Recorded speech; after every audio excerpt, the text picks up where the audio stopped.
Hello students, welcome back to the Meritorious YouTube channel. This is the fifth video of electrostatics class 12 physics का पांचवा video है electrostatics का। इसमें हम electric field के बारे में पढ़ने वाले हैं। बहुत अच्छे से सिंपल वे में इलेक्ट्रिक फील्ड को हम समझेंगे। इसके पहले वाली वीडियो में हमने इलेक्ट्रिक फोर्स को और कूलम्ब्स लॉ को पूरा खत्म कर दिया है। वहाँ पर लिमिटेशंस ऑफ कूलम्ब्स लॉ पढ़े हैं। उसके बाद में ये इसका पहला पार्ट ख़त्म हो गया। ये पार्ट 2 है इस चैप्टर का, इलेक्ट्रोस्टैटिक का सेकेंड पार्ट यानी इलेक्ट्रिक फील्ड।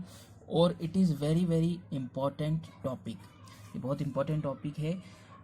बहुत सारे क्वेश्चंस बोर्ड्स में इलेक्ट्रिक फील्ड से बनकर आते हैं। काफ़ी सारे टाइप्स होते हैं इसके क्वेश्चंस के, और ये थोड़ा सा लंबा टॉपिक भी है। हम इलेक्ट्रिक फोर्स से अगर कंपेयर करें तो लंबा टॉपिक है, और काफ़ी सारे टाइप्स के क्वेश्चन और डेरिवेशन बन के आते हैं। चाहे आप एमपी बोर्ड से ताल्लुक़ रखते हैं, चाहे सीबीएसई बोर्ड से, तो दोनों बोर्ड के लिए बहुत अच्छे से हम इस पार्ट को पढ़ने वाले हैं, इस टॉपिक को पढ़ने वाले हैं, यानी इलेक्ट्रिक फील्ड को। तो चलिए हम बिना किसी देरी के स्टार्ट करते हैं। उससे पहले अगर चैनल को सब्सक्राइब नहीं किया है तो प्लीज़ सब्सक्राइब कर लीजिए और वीडियो को पूरा देखें ताकि बहुत अच्छे से हम कंसेप्ट्स को समझ सकें। तो देखिए, इलेक्ट्रिक फील्ड, इलेक्ट्रिक तो अभी हम जो है डिस्कस करते हैं, सबको पता है इलेक्ट्रिक क्या होता है। फील्ड, फील्ड भी मालूम है, इसीलिए मैं आपसे डिस्कस कर रहा हूँ यहाँ पर कि अगर हम फील्ड सुनते हैं तो हमारे दिमाग में एक कॉमन बात क्या आती है। कॉमन बात हमारे दिमाग में आती है एरिया या इलाका। अगर हम हिंदी में बात करें तो बात आती है इलाका। ओके, यानी अगर हम किसी फ्रेंड से या किसी से हम बात करते हैं तो हम क्या बोलते हैं कि आप किस फील्ड में आपको आगे जाना है। इसका मतलब क्या होता है कि आपको जो है किस फील्ड में अपना करियर बनाना है। क्या आप क्रिकेटर बनना चाहते हैं, क्या आप इंजीनियर बनना चाहते हैं, क्या डॉक्टर बनना चाहते हैं, यानी कि आप आगे चल के किस फील्ड में, किस एरिया में, किस इलाके में काम करना चाहते हैं। ठीक उसी तरीके से फिजिक्स में या साइंस में इस फील्ड का मतलब है इलेक्ट्रिक फील्ड। तो देखिए, बड़े ही सिंपल तरीके से अगर हम समझना चाहें तो यहाँ पर समझेंगे कि मान लीजिए एक चार्ज है। क्या है? एक चार्ज है। वो चार्ज क्या करता है, अपने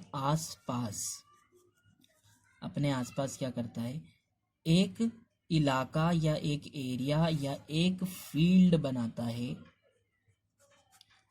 और क्या होता है, इसका मतलब कि ये चार्ज अपने आसपास क्या कर रहा है, एक फील्ड बना रहा है, एक इलाका बना रहा है, एक एरिया बना रहा है कि भाई ये हमारा इलाका है, इसमें कोई दूसरा चार्ज आने ना पाए। अगर इसके अंदर कोई दूसरा चार्ज आएगा तो उस पर हम लगाएंगे फोर्स, उसको हम भगाएंगे दूर। अगर वो हम जैसा चार्ज है, यानी कि हम अगर पॉजिटिव हो तो अगर वो भी पॉजिटिव है तो, और अगर वो नेगेटिव है तो वो अगर हमारे इलाके में आया तो हम उसको अपने पास बुलाने की पूरी कोशिश करेंगे। इतनी बात तो आपको समझ में आती है। तो इसको बोलते हैं इलेक्ट्रिक फील्ड। इलेक्ट्रिक फील्ड वो रीजन या वो एरिया होता है जहाँ पर कोई चार्ज अपने थ्रू इलेक्ट्रिक फोर्स को महसूस करवा सके, यानी अपना असर छोड़ सके। समझ में आती बात? अपना असर छोड़ सके। ठीक इसी तरीके से एक छोटा सा एग्जांपल लेकर हम सिंपल वे में समझने की कोशिश करते हैं। मान लिया जाए कि एक गांव है। क्या है? एक बच्चों क्या है, गांव है। ओके, अब गांव तो स्फेरिकल नहीं होता, इलेक्ट्रिक फील्ड पूरी स्फेरिकल जो है चारों तरफ एक जैसी होती है अपनी तरफ से। तो एक गांव है, एक इलाका है, और उसमें कौन है, एक डाकू है। एक डाकू है जिसका नाम है गब्बर सिंह। सुना ही होगा आपने बहुत से बच्चों ने। तो गब्बर सिंह का क्या है, ये इलाका है पूरा, ये इलाका है, यानी कि ये इसका गांव है। यानी कि एक तरीके से ये गब्बर सिंह इस इलाके पर पूरी तरीके से राज करता है। ठीक है, अगर कोई दूसरा गुंडा या दूसरा कोई डाकू इस इलाके में आएगा तो गब्बर सिंह क्या करेगा, उसको मतलब गब्बर सिंह का इतना असर है कि वो इस इलाके में नहीं आ सकता। ओके, यानी इतने दूर तक उसका असर होता है। और गांव के किसी भी इलाके में अगर कोई माँ किसी बच्चे को कहती है कि बेटा गब्बर सिंह आ जाएगा, सो जा, तो वो बच्चा फौरन सो जाता है। ओके, ठीक उसी तरीके से कोई चार्ज है, अगर यहाँ पर नॉइस आ रही हो एयर की, तो तो अगर उसी तरीके से कोई चार्ज है तो अपने आसपास एक फील्ड बनाता है, उस फील्ड में उसका इलाका होता है, यानी कि अगर कोई चार्ज आएगा तो उस पर फोर्स लगेगा, डेफिनेटली लगेगा। ओके, अब ये फील्ड, सवाल उठता है कि इस फील्ड कहाँ तक होती है। तो बच्चों ये फील्ड होती है, कहा जाता है इनफाइनाइट तक, यानी बहुत दूर तक। अब फिजिक्स या साइंस में इनफाइनाइट का मतलब ये नहीं हो जाता कि अनगिनत। ओके, इनफाइनाइट का मतलब होता है इसके कंपैरिजन में कितना दूर। एग्जाम्पल के तौर पर हम समझते हैं, मान लो कि ये एक पेज है, क्या है, पूरा पेज है, और यहाँ पर जो है एक क्या है, चींटी है, क्या है, एंट है, एक चींटी है। तो ये पेज इस चींटी के लिए बहुत बड़ी जगह है, क्या है, बहुत बड़ी जगह है, लेकिन it is very large place, very तो नहीं है लेकिन लार्ज प्लेस तो है, लार्ज प्लेस फॉर एंट, किसी चींटी के लिए। लेकिन अगर मेरे लिए बोलूँ तो मेरे लिए तो बहुत दूर की बात, मेरे हाथ के लिए भी ये पेज बहुत ज़्यादा बड़ी जगह नहीं है, छोटी जगह है। तो it is very small place, sorry, for me, मतलब मेरे लिए बहुत छोटी जगह है ये। तो एक चींटी के लिए बहुत बड़ी जगह है। अगर चींटी को कहा जाए, चींटी रानी, आपको 1 किलोमीटर चल के बहुत दूर तक जाना है, तो चींटी रानी के लिए वो बहुत बड़ी जगह होगी। 1 किलोमीटर चलने में हो सकता है कि चींटी रानी को 1 दिन भी लग जाए, बल्कि 2 दिन भी लग जाए। और हमसे कहा जाए कि आपको जो 1 किलोमीटर दूर चल के जाना है, तो हम 1 किलोमीटर बड़े ही आसानी के साथ में हार्डली 5 मिनट्स या 10 मिनट्स में पहुंच सकते हैं, डिपेंडिंग अपॉन हमारी स्पीड कितनी है। अगर पैदल भी चल के जाते हैं हम तो ठीक है, तो 5 मिनट या 10 मिनट के अंदर हम पहुंच सकते हैं। तो चींटी के लिए 1 किलोमीटर इनफाइनाइट हो गया, यानी बहुत बड़ी जगह हो गई, और हमारे लिए बहुत छोटी हो गई। तो उसी तरीके से ये इन्फिनिटी का मतलब है कि अगर हम इन्फिनिटी की बात कर रहे हैं तो इस चार्ज के मुकाबले में कर रहे हैं कि ये चार्ज कितना बड़ा है, उसके मुकाबले में कितनी बड़ी जगह होगी, कितनी दूर तक ये अपनी फील्ड को महसूस करवा पाएगा। इतनी बात समझ में आती है। अब हम बात कर लेते हैं कि इसको लिखेंगे कैसे एग्जाम में, यानी कि इलेक्ट्रिक फील्ड की डेफिनेशन क्या देंगे एग्जाम के अंदर। तो इलेक्ट्रिक फील्ड की डेफिनेशन हम ये दे सकते हैं। आप खुद सोचें अगर आपकी खुद की लैंग्वेज में, तो देखो क्या हो सकता है कि ये एक इलाका है, एक एरिया है किसी भी चार्ज के अराउंड जहां पर उसका इफेक्ट देखा जा सके। तो इसी को इंग्लिश में लिखना है कि it is the reason, it is the region around the charge or distribution of charge,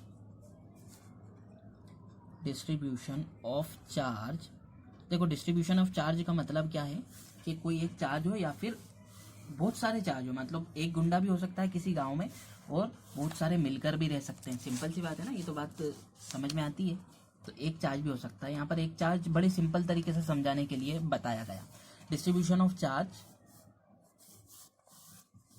ठीक है, वो रीजन जिसमें चार्ज या डिस्ट्रीब्यूशन ऑफ चार्ज के जरिए से, ठीक है, distribution of charge, it is the region around the charge और distribution of charge on which its electrical effect can be observed. तो मतलब ये वो रीजन है किसी चार्ज के अराउंड या डिस्ट्रीब्यूशन ऑफ चार्ज के अराउंड जहां पर उसका इलेक्ट्रिकल इफेक्ट जो है ऑब्जर्व किया जा सके। ओके, और ये लगभग जो है इनफाइनाइट तक होता है, और इनफाइनाइट का मतलब तो मैंने अभी समझा ही दिया है ना। तो ये बात हुई एक थ्योरेटिकल समझने की इलेक्ट्रिक फील्ड। अब एक प्रैक्टिकल बात करते हैं। प्रैक्टिकल बात क्या करते हैं कि कितना असर होगा उस चार्ज का, कितनी फील्ड जनरेट होगी उस चार्ज की, वो तो बताओ।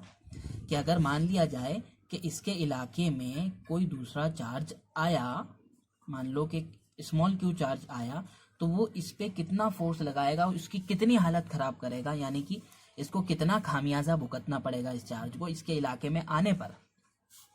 यानी कि अगर ये इस चार्ज से r दूरी पर आया तो r डिस्टेंस पर इसको कितना खामियाजा भुगतना पड़ेगा।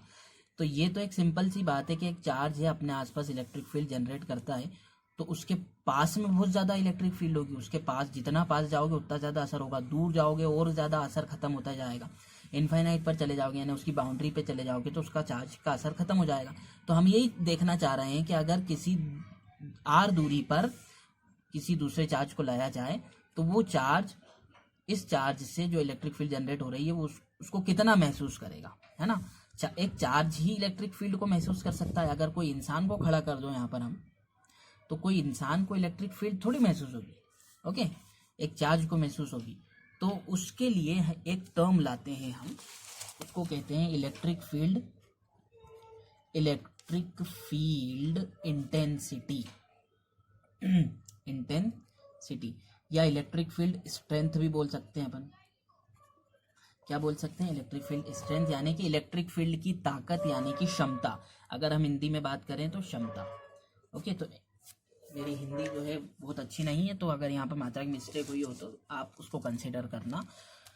तो इलेक्ट्रिक फील्ड इंटेंसिटी यानी कि उसकी क्षमता, ओके, उसको कैसे जो है यहाँ पर हम डिफाइन करेंगे। तो उसके लिए देखो, ये चार्ज, इस चार्ज ने अपने आसपास क्या इलाका जनरेट किया, इलेक्ट्रिक फील्ड जनरेट की। तो उसके लिए हम क्या लाते हैं? टेस्ट करने के लिए एक चार्ज लाते हैं। क्या लाते हैं? टेस्ट करने के लिए चार्ज, उसको हम बोलते हैं टेस्ट चार्ज। क्या लाते हैं? टेस्ट करने के लिए एक चार्ज लाते हैं, उसको कहते हैं हम टेस्ट चार्ज। उसको क्यू नॉट से रिप्रेजेंट करते हैं, उसका जो है सिंबल क्या है? क्यू नॉट यानी Q0, ओके। और वो टेस्ट चार्ज क्या होता है? Very small, very small. बहुत छोटा क्यों होता है वो चार्ज? बहुत छोटा चार्ज क्यों होता है वो? क्योंकि हम सिर्फ उसको टेस्ट करने के लिए ला रहे हैं। और अगर वो बड़ा चार्ज हुआ, तो वो अगर बड़ा चार्ज हुआ यानी कि बड़ा गुंडा हुआ वो, तो क्या करेगा? वो खुद जाएगा तो उसका खुद का भी असर होगा, तो इसके असर को वो कम कर देगा, या फिर अगर इसके जैसा है तो उस असर को ज़्यादा भी कर सकता है वो। तो इसलिए हम एक बहुत छोटा सा चार्ज लाते हैं, Q0 चार्ज, और जहाँ पर हमें इलेक्ट्रिक फील्ड इंटेंसिटी पता लगानी है उतनी दूर पर उसको रखते हैं और देखते हैं कि ये इस पर कितना फोर्स लगा रहा है। ये वाला जो चार्ज है इस पर कितना फोर्स लगा रहा है, इसके इलाके में आने के बाद इस पर कितना फोर्स लगा, यानी कि इसकी कितनी हालत खराब हुई। फॉर एग्जांपल, अगर यहाँ पर हमने देखा कि यहाँ पर गब्बर सिंह है, वो गब्बर सिंह के इलाके में कोई दूसरा छोटा गुंडा आया, तो उस गुंडे की कितनी हालत खराब हुई, उससे पता लग जाएगा कि गब्बर सिंह का कितना असर है उसके इलाके के अंदर, कितनी हालत खराब हुई। अगर उसको बहुत ज़्यादा मारा है तो ज़्यादा असर है इस गब्बर सिंह का, अगर उसको कम लोगों ने मारा है तो कम असर है, और अगर सिर्फ वो बच के आ गया तो बहुत ही कम असर है। सिंपल सी बात है ना, पता तो लगना चाहिए हमें। तो हम इलेक्ट्रिक फील्ड इंटेंसिटी को कैसे डिफाइन कर सकते हैं कि किसी r डिस्टेंस पर अगर इलेक्ट्रिक फील्ड इंटेंसिटी पता लगानी है किसी चार्ज के ज़रिए से, तो वो क्या होगी? तो वो होगी कि वो चार्ज कितना फोर्स लगा रहा है इस पर, ओके। तो हम क्या कह सकते हैं यहाँ पर? इलेक्ट्रिक फील्ड इंटेंसिटी की डेफिनेशन यहाँ पर दे सकते हैं। इलेक्ट्रिक फील्ड इंटेंसिटी की डेफिनेशन हम क्या दे सकते हैं यहाँ पर? तो हम क्या डेफिनेशन दे सकते हैं कि किसी भी पॉइंट पर अगर इलेक्ट्रिक फील्ड निकालनी है हमें, तो उस पॉइंट पर टेस्ट चार्ज पर कितना फोर्स लग रहा है, ठीक है। Electric field intensity is defined as, it is defined as the force experienced by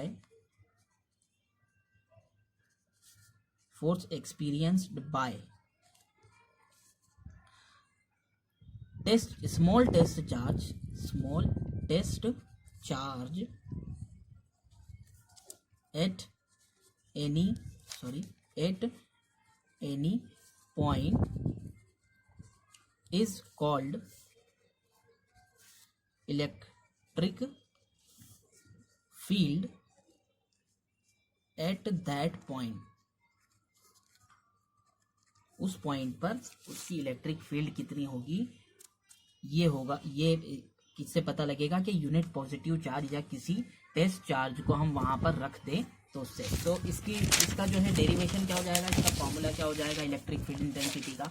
अब उस पर बात कर लेते हैं हम। इलेक्ट्रिक फील्ड इंटेंसिटी का फॉर्मूला क्या हो जाएगा? वो ये हो जाएगा force, okay, force upon test charge, है ना, फोर्स पर यूनिट चार्ज। अभी मैंने बताया कि फोर्स किसी टेस्ट चार्ज के जरिए से कितना महसूस हो रहा है किसी पॉइंट पर, उसको बोलेंगे उसकी इलेक्ट्रिक फील्ड। तो अब इसका जो है फॉर्मूला भी बड़ी आसानी के साथ में हम डिराइव कर सकते हैं। क्या डिराइव कर सकते हैं कि मान लो कि क्यू एक चार्ज है, अपने आसपास इलेक्ट्रिक फील्ड बना रहा है, और किसी आर डिस्टेंस पर हम क्या लाए हैं, एक क्यू नॉट चार्ज लाए हैं, यानी कि हम एक टेस्ट चार्ज लाए हैं टेस्ट करने के लिए कि वहाँ पर उसकी इलेक्ट्रिक फील्ड कितनी है। तो उसका पहले फोर्स निकाल दो। तो फोर्स क्या रहेगा, फोर्स रहेगा 1/4 बाई एप्सिलॉन नॉट। अपन यहाँ पर कंसिडर कर रहे हैं कि एयर में ही है ये charge, epsilon not capital Q Q1 Q2 upon R square. बात समझ में आती है, बहुत सिंपल है, इसमें कोई डाउट नहीं है। हमने कूलम्स लॉ पढ़ा है तो कूलम्स लॉ के थ्रू, ओके।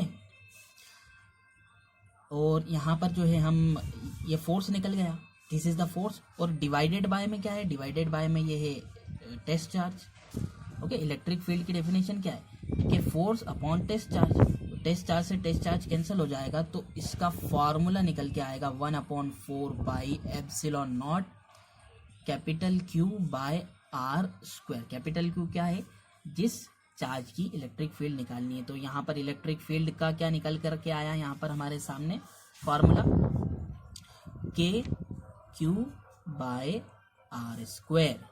के की वैल्यू आपको मालूम है 1/4 पाई एप्सिलॉन नॉट, तो यहाँ पर हम उसको के लिख रहे हैं। अब हम बात करते हैं इसकी यूनिट की, इसकी एसआई यूनिट की। एसआई यूनिट क्या होना चाहिए, देखिए फोर्स की एसआई यूनिट क्या होती है, न्यूटन, उसको एन से रिप्रेजेंट करते हैं। तो इलेक्ट्रिक फील्ड की एसआई, और चार्ज की क्या होती है ये भी देख लो आप, यहाँ पर चार्ज की जो है एसआई यूनिट होती है कूलम, यानी कि सी। तो इलेक्ट्रिक फील्ड की एसआई यूनिट क्या होगी, इलेक्ट्रिक फील्ड की का फॉर्मूला क्या होता है, F/Q। तो क्या होगा, न्यूटन अपॉन कूलम, या इसको हम लिख सकते हैं न्यूटन पर कूलम, ओके, न्यूटन पर कूलम लिख सकते हैं। ये क्या हो जाएगी, इसकी एसआई यूनिट हो जाएगी। डायमेंशनल फार्मूला भी आप यहाँ पर डिराइव कर सकते हैं। तो यहाँ पर फोर्स का डायमेंशनल फार्मूला रखो, जो कि होता है mLT⁻² डिवाइडेड बाय, यहाँ पर चार्ज का डायमेंशनल फार्मूला रखो, चार्ज का डायमेंशनल फार्मूला होता है AT। तो यहाँ पर अगर हम इसको सॉल्व करेंगे तो निकल करके आएगा mLT⁻³ या T है यहाँ पर, और T⁻², तो ऊपर गया तो -3 हो जाएगा यहाँ पर, और आखिरी में लिख दो यहाँ पर A⁻1। This is the dimensional formula, okay. Dimensional formula कई बार जो है ऑब्जेक्टिव्स में पूछ लिया जाता है, इसलिए हमें इसको सारे डायमेंशनल फार्मूले अगर आपको देखना है तो किसी एक जगह पर या इंटरनेट से आप सर्च करेंगे तो जितने भी डायमेंशनल फार्मूले वो आपको मिल जाएंगे, और यूनिट्स भी। लेकिन हम सिंपल सी बात है कि जो हम पढ़ते जा रहे हैं उसका याद करते जाएं तो बड़ी आसानी रहेगी हमारे लिए। होपफुली इलेक्ट्रिक फील्ड बहुत अच्छे से आपको समझ में आया होगा। अब हम इलेक्ट्रिक फील्ड इंटेंसिटी पर एक बहुत ही बच्चों वाला न्यूमेरिकल कर लेते हैं, बहुत सिंपल और डायरेक्ट न्यूमेरिकल है।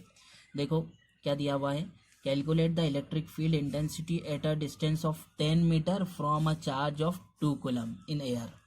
2 कूलम का एक चार्ज है, Q = 2 कूलम, उससे 10 मीटर दूर पर एक इलेक्ट्रिक फील्ड निकालनी है हमें, तो वो निकालिए। तो ये तो डायरेक्ट फार्मूला है हमारे पास, E = KQ/R²। अभी तो डिराइव करा था हमने ये फार्मूला, ओके, डायरेक्ट, बिल्कुल डायरेक्ट। तो इलेक्ट्रिक फील्ड इंटेंसिटी 10 मीटर पर क्या होगी, K की वैल्यू क्या है, 9 × 10⁹ होती है, मल्टीप्लाइड बाय Q की वैल्यू कितनी, 2 कूलम्स दी हुई है, डिवाइडेड बाय R² मतलब 10 मीटर है, तो 10 × 10 का स्क्वायर हो जाएगा। और मीटर है तो कुछ भी कन्वर्ट करने की ज़रूरत नहीं, ऑलरेडी ऐसा यूनिट में हमें दिया हुआ है। अब इसको हम सॉल्व करेंगे direct question, 9 × 2 = 18 multiply 10⁹ divided by 10⁻², 10⁻² हो जाएगी ना, 10 का स्क्वायर हो जाएगा यहाँ पर।